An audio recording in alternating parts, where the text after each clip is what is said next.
Your current financial situation is a reflection of how you've treated money in the past. If you change the way you treat money, you can change your future.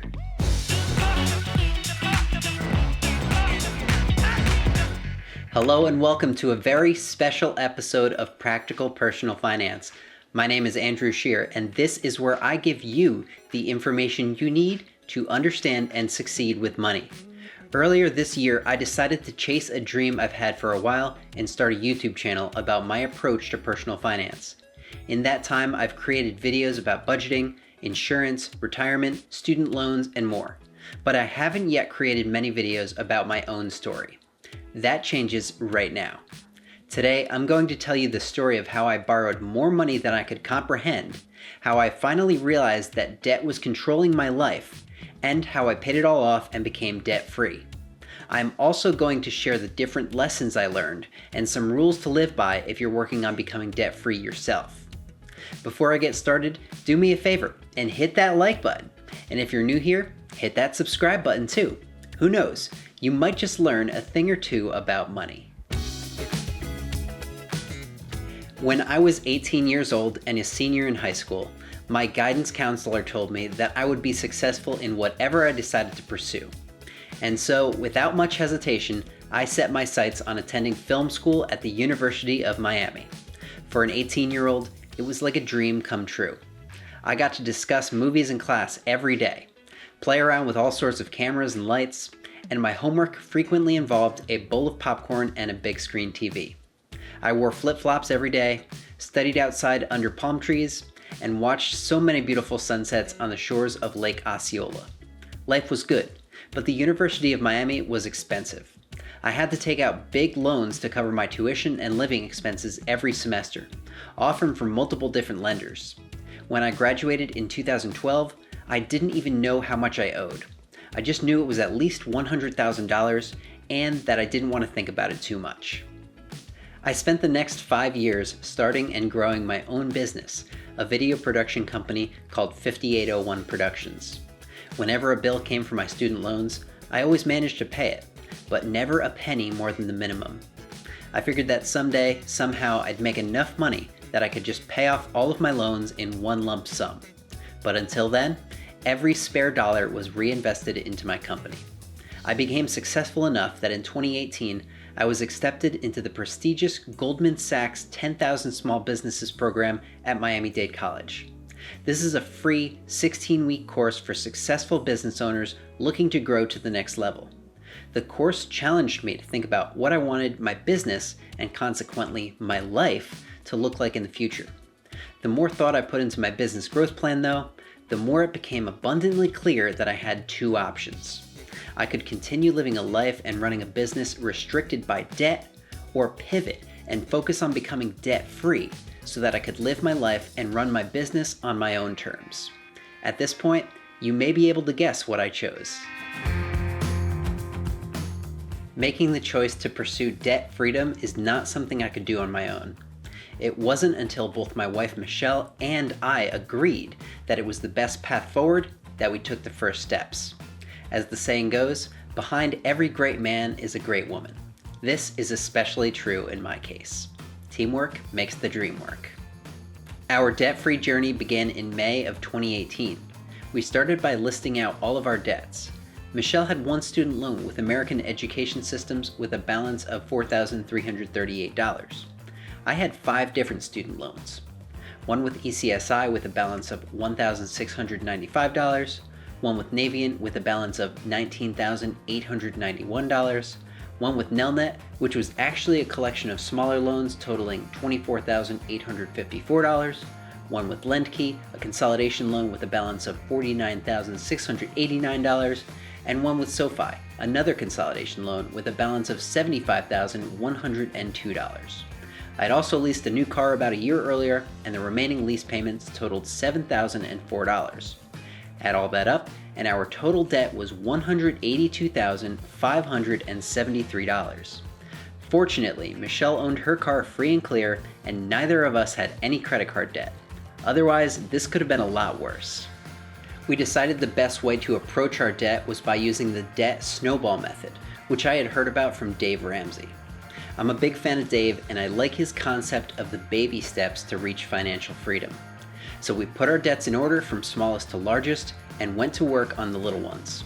First up was my loan with ECSI with a balance of $1,695, and Michelle's loan with American Education Systems with a balance of $4,338. These ones got knocked out quick, thanks to a small emergency fund we had saved up and some money left over from our wedding after the honeymoon. As Dave suggests, we took our emergency fund all the way down to $1,000 and used the rest of our cash on hand to pay off debt. The result was the first 2 loans paid in full and then some. Perhaps the most important and essential factor in becoming debt-free has been the practice of creating a monthly budget.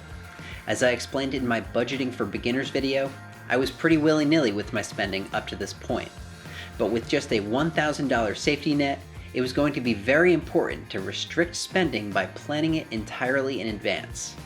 Michelle and I spent about an hour at the kitchen table every month, planning how we were going to spend every dollar of our income over the next 30 days. Then we reviewed last month's spending to make sure we stuck to the plan. We scrutinized every expense, from groceries to car insurance to dining out, and minimized our spending wherever we could. That way we could maximize the amount each month we would pay toward our debt. I learned that it doesn't matter who you are or how much money you have. If you don't have a plan for your money and tell it where to go, you're going to end up wondering where it went. That's why rule number 1 is to make a monthly budget every month. As I mentioned earlier, I'd now spent over 5 years starting and building my own video production business. We had a nice office with a sign out front, an equipment room filled with everything needed to produce great video content, and as many as 6 team members and interns at any given time. It was truly a joy going to work every day with some of my best pals, but it came with a cost. Rent, utilities, new equipment, and other essential services were costing the company as much as $30,000 per year. For some successful businesses, that amount might not seem like much, but from my perspective, keeping that money in my own pocket would free up enough cash to clear half of my debt in the next 3 years. So after giving it a ton of thought, I made the difficult decision to scale my business back and operate it like I did in the very beginning, from my bedroom. My role in the business and what I did on a day-to-day basis changed immediately and drastically. Previously, my daily responsibilities were going out into the community, meeting people, making connections, and closing deals. I was the chairman of my local business association with over 200 members. On a normal day, you might find me on stage speaking at a luncheon, leading a board meeting, and rubbing elbows with local and state politicians. The connections I made were incredibly valuable, but I'd be lying if I told you any of it was directly responsible for revenue. I knew that if I wanted to get out of debt, I needed to focus on producing as much video content for as many clients as possible. So once my term as chairman was up, I left the business association and shifted my attention to pursuing as much revenue-producing work as possible. Every time I had more work than I could personally handle, I increased my prices. Within 6 months, my income had increased dramatically. This experience with my business taught me that sometimes it's necessary to change course. In doing so, you might have to let go of something you've worked on for a long time. But if you want to reach your goals, you've got to be willing to do what it takes. Rule number 2 is don't be afraid of big changes. Speaking of changes, after paying off the first 3 debts, we decided to abandon the debt snowball method in favor of the debt avalanche method. At the time, we had 4 debts remaining. One was my car lease, which we were planning on riding out to completion. Then there was my loan with Navient for just under $20,000. And finally, there were the 2 consolidation loans I mentioned earlier, one with LendKey for about $50,000 and one with SoFi for about $75,000. The loan with Navient had an interest rate of about 2%, while the loans with LendKey and SoFi were both around 6%. Having already experienced the positive psychological effects of paying the smallest loans first, we decided that it would be more prudent to first pay the 2 larger loans and leave the low-interest loan with Navient for last. Making this change taught me that there's no one-size-fits-all solution for paying off debt. Everyone's situation is different. What works for you might not work exactly the same for others. That's why rule number 3 is to choose the strategy that works best for you. When we began our debt-free journey, Michelle was working for my business as the office administrator and client relations manager. When we left the office and moved the business to our apartment, she added the roles of assistant videographer and assistant video editor. But this was not Michelle's chosen career field. As we planned what we would like our lives to look like in 5 or 10 years, it was clear that Michelle wanted to be using her degree and working as a scientist. She also wanted to live somewhere else other than Florida, where she'd lived her entire life up to that point. So while she began preparing her resume and searching for a new position as a geospatial analyst, I began preparing for how I could continue to operate my business somewhere else. She accepted a job offer in Virginia, and just a year after beginning our debt-free journey, we packed up our apartment and moved about 1,000 miles north. With Michelle's new job, our household income jumped up by over 20% in 2019, when we earned over $125,000 combined. This experience taught me how important it is to have a clear, well-articulated vision for your life, just like for your money. Rule number 4 is spend time planning out your future. Earlier this year, my lease with Honda was finally coming to an end. The loan with LendKey was paid off, and without the lease, we would be down to just 2 loan payments per month. It was sad to say goodbye to the good old Honda Civic, but amazing to say goodbye to the $262 per month lease payment. I managed to sell the car just before the lease ended and came out ahead by about $1,500.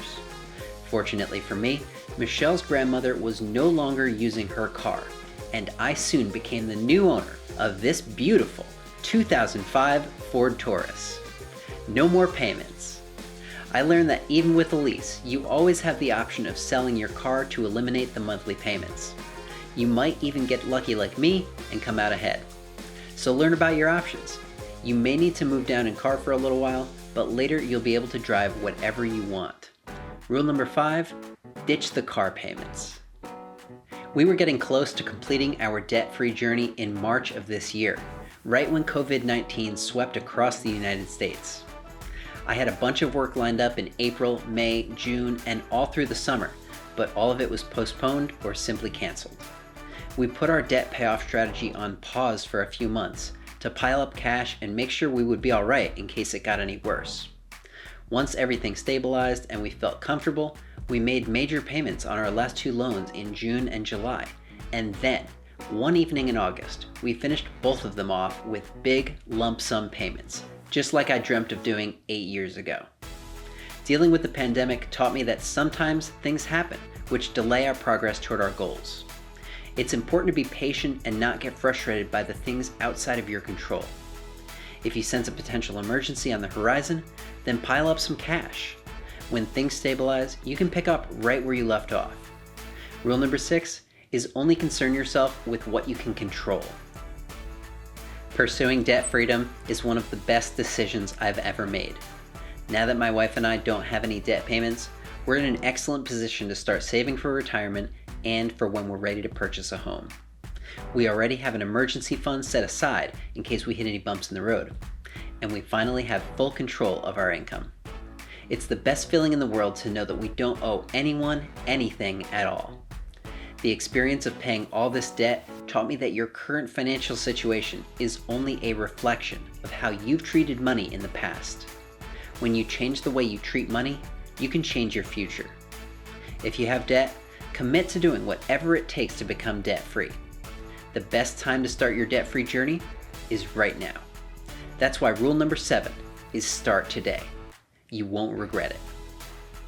I had a lot of fun making this video and sharing my story with you. Are you working on becoming debt-free too? I would love to hear your stories, so please share them in the comments section. Remember to hit that like button and consider supporting my channel by becoming a subscriber with notifications turned on. As always, thanks for watching. I'm Andrew Shear, and I'll see you next time.